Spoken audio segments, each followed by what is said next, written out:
Mga kasaysayan ni Tuyang Ermitanya. Ako si Tuyang Ermitanya. Nagapuyo ako sa isa ka kuiba. Siling nila, aswang ako. Pero hindi ina matuod. Siling paginsang iban, buang ako. Pero layo pagin ina sa patad. Ako, isa lang ka normal nga tinuga, nga maluyagon mag-isahanon, permi. Hindi ako maluyagon magtanaw sang TV. Wala ako siyang huyog sa sugal, abo man sa politika. Pero nagapamatagin ako sang mga balita, kag drama sang bumbu radyo. Madamo man ako sang nahibalan nga istorya, kinaraan man ukon moderno. Kag kun maluyag ka mo mamati, kari ka mo, mag-istoryahanay kita. Mga kasaysayan ni Tuyang Ermitanya. Insulat ni Elizabeth Batiduan Navarro. Mga kasaysayan ni Tuyang Ermitanya. Kagaron, suguran ko na ang akon pagsaysay. One day, isasadto ka adlaw sa pagsugod gid sang akon kasaysayan.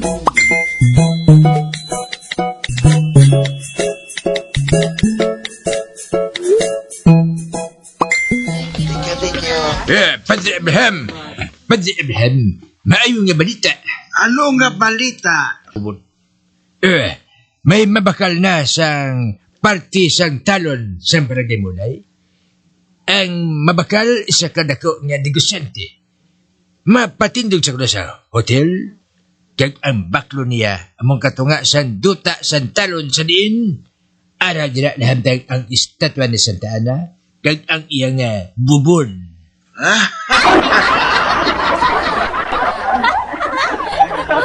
Hallelujah! Ginpamatian sang mahal nga Diyos ang akon pangabuyo. Kag hindi lang ina, Padre Abraham. Nagadali sila kuno. Gani mapadala sila dayon sa mga traktura agod magtapan sa talon. Agod nga madula na ang statwa ni Santa Ana kag ang iya bubon. Praise the Lord!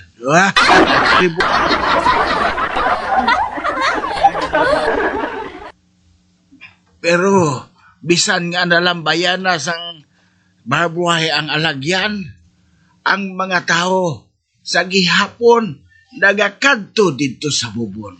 Kag magdekorar sang ila mga bulak sa bubon, kag sang ribulto ni Santa Ana.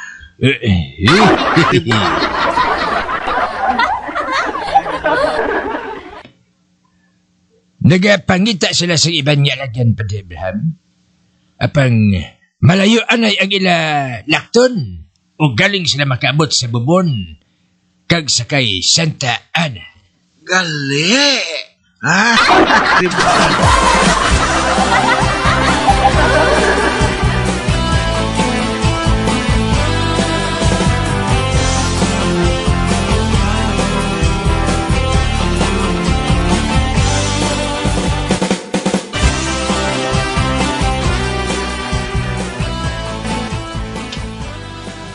Chatakoy, malain nga balita.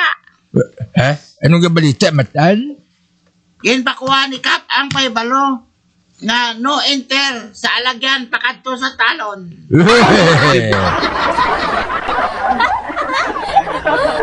Ha? Nga aman? Amo man kuno inang mando ni Kap. Ay, nanusikap, uli anon? Siya man na nagpabutang sang paibalo nga no enter? Karon siya naman ang mapakuha?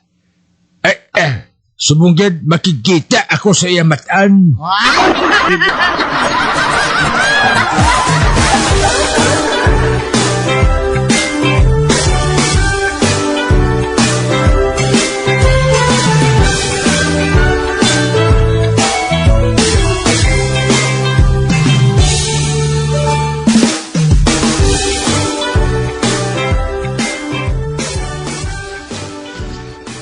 Ato dinatagoy. Akong nagpakuha sang pahibalo nga kuhaon ang pwede na makaagi ang mga tao sa alagyan pagkadto sa talon. Pero Kap, basi kumakig si Padre Abraham? Ang matuod tagoy, hindi ako nagsugo nga kuhaon ang pahibalo nga no enter. Ang may gusto sina amo ang mayor. Ha? Ang mayor, Kap? Oo, tagoy. Man nagkadto si Albina sa mayor. Kagang iya mga minions. Uy, ano nang mga minions, Kap? Ang iya mga loyal nga mga disipulo. Naamo na. Ay, gali.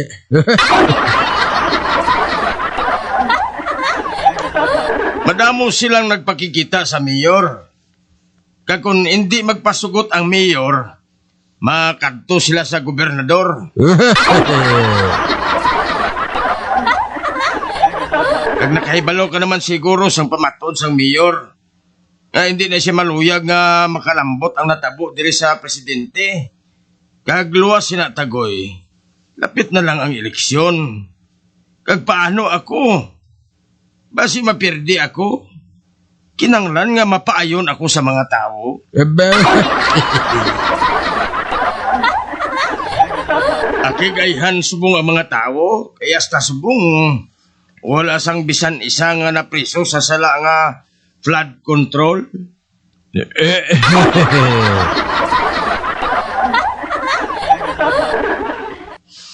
Bro Kap, sala ang ginapatiyan sa mga tao?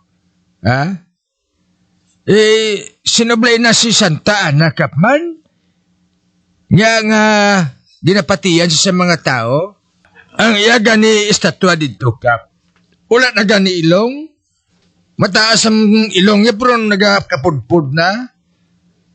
Kag ang pamatuod sinakapya nga hindi siya katribo sa mga Pinoy, kay ti ang mga Pinoy akura pa ang ilong.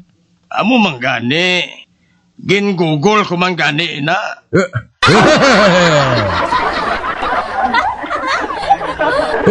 Ha?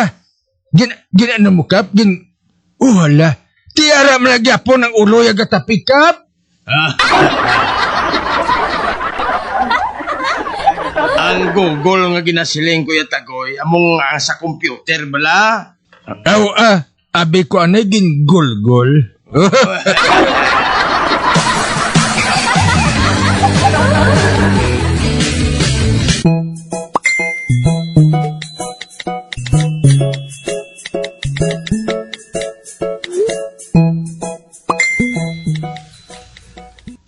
Ang Google nga buot ko silingon tagoy.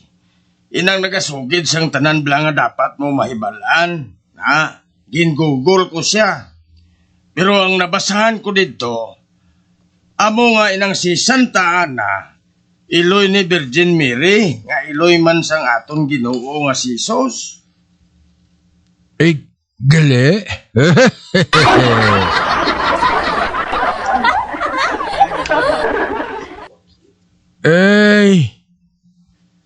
Lula na sa gali ni Ginoong Hesus? Sikat masakap, no?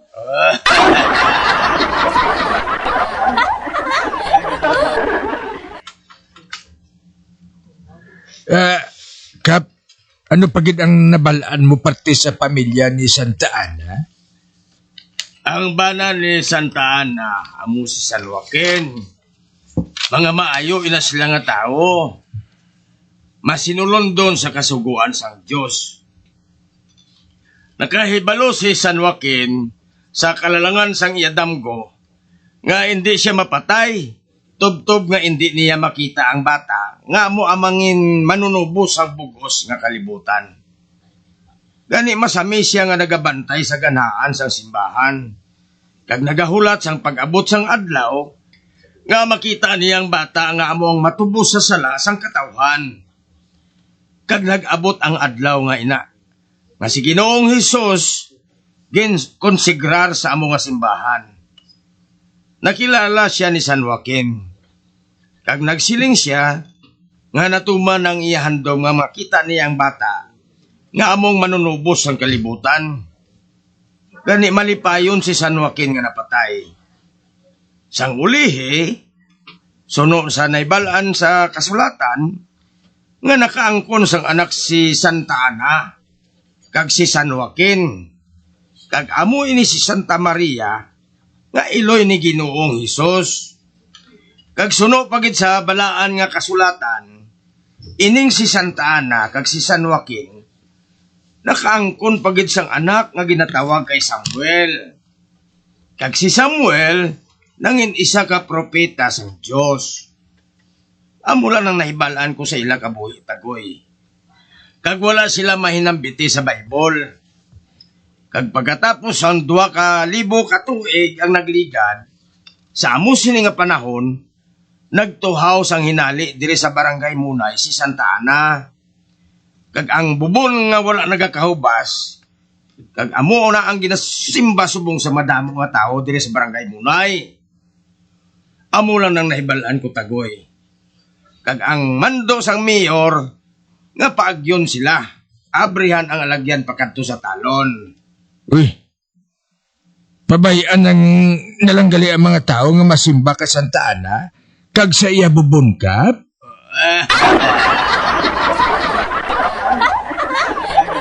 Ang buglay kap kay pati ang reliyon niya, nag-intra na sa politika?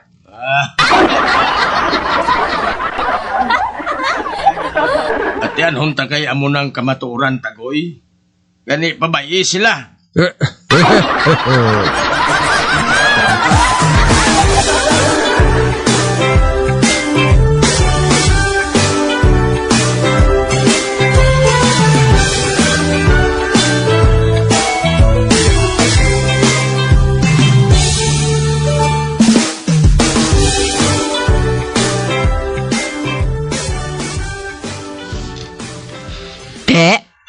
Anong siling ko huling? Kundigin pauntat ni Kapitan ang paglambay sang alagyan pakadto sa talon? Matuod si Alvina? Di kundi, sadya Gusto ko lang ipakita kay Buklan na kung ako ganing mamwersa, wala na sa makapugong sa akon. Kundi tamimi si Buklan.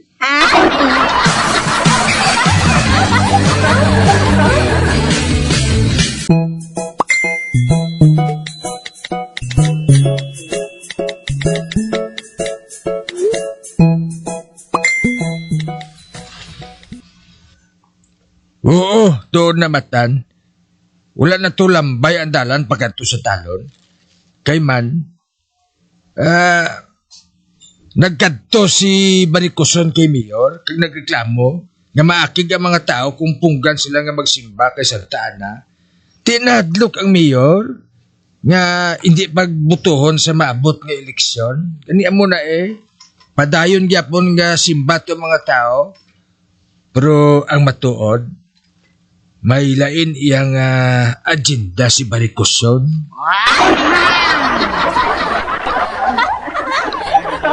Ano nga agenda ito, Tagoy? Luyag ni Baricoson iyang magpangayo sa pabor, nga paayuhon ang iya Baricos. Sa sina, makakita na sa lalaki nga among maluyag sa iya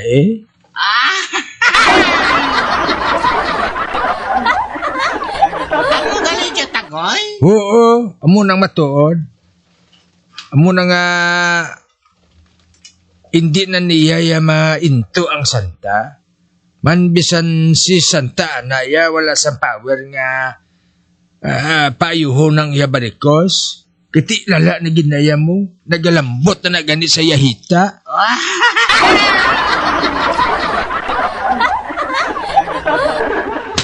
Agoy!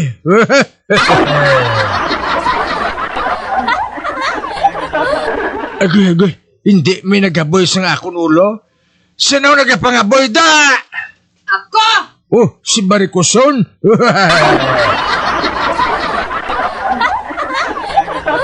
Nga ginaboy mo ako, Baricoson? Ha? Maakusa ako kay Kap? Mangayo ako sang Danyos? Danyos sa bukol mo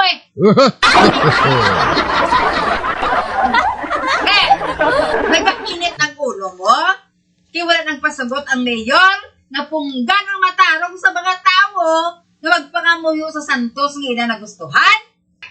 Sampang ari ako buklan, hindi mo matuman ang imo gusto nga pasundon ang mga tao sa hindi nila gusto. Amo nang tandaan mo. Kung amo ikaw galing ilahiro, barikoson? Nga hisa ka? Ay, excuse me nga mahisa ako sa imo. Anong kaisaan ko? Ang barikos mo? Hoy, barikoson, para ka makaibalo. Daw masuka ako magtulok sina sa imo. Amo man ko. Amo man na batsagan ko buklan. Do sa masuka ako magtulog sa imo bukol nga wala sang kaayuhan. Ulat ka da, kay ipadakop ko ikaw sa mga pulis. Kung gusto mo, idoloong ko pa ikaw sa mga pulis. Barikoson! Lan!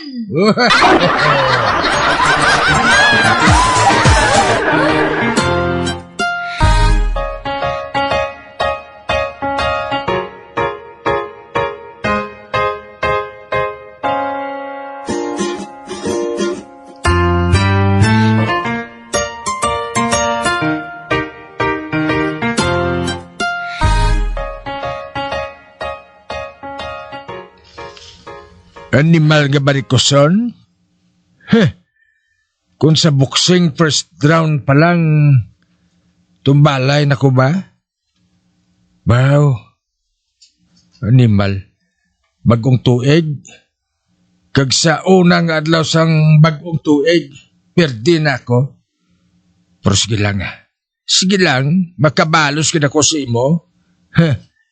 Imo subong, buwas ako naman.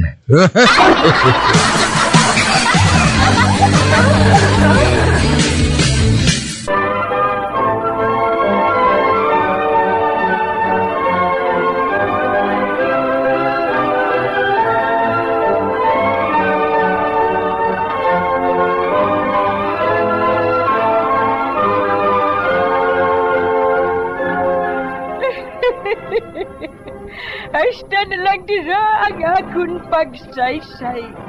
Tugtugwas, makitaay naman kita. Mabuhay kita tanan. Mga kasaysayan ni Tuyang Ermitanya. Mga kasaysayan nga makalingaw sa inyo tanan, bata o kuntigulang. Mga kasaysayan ni Tuyang Ermitanya. Insulat ni Elizabeth Batiduan Navarro. Mga kasaysayan ni Tuyang Ermitanya. Bombo Radio, ang tinanghal na Best AM Station sa Golden Dove Awards. Best AM radio station, Bombo Radio Philippines. Bombo Radio Philippines. Patuloy na #1 sa drama. Mas Paradyo! Bombo!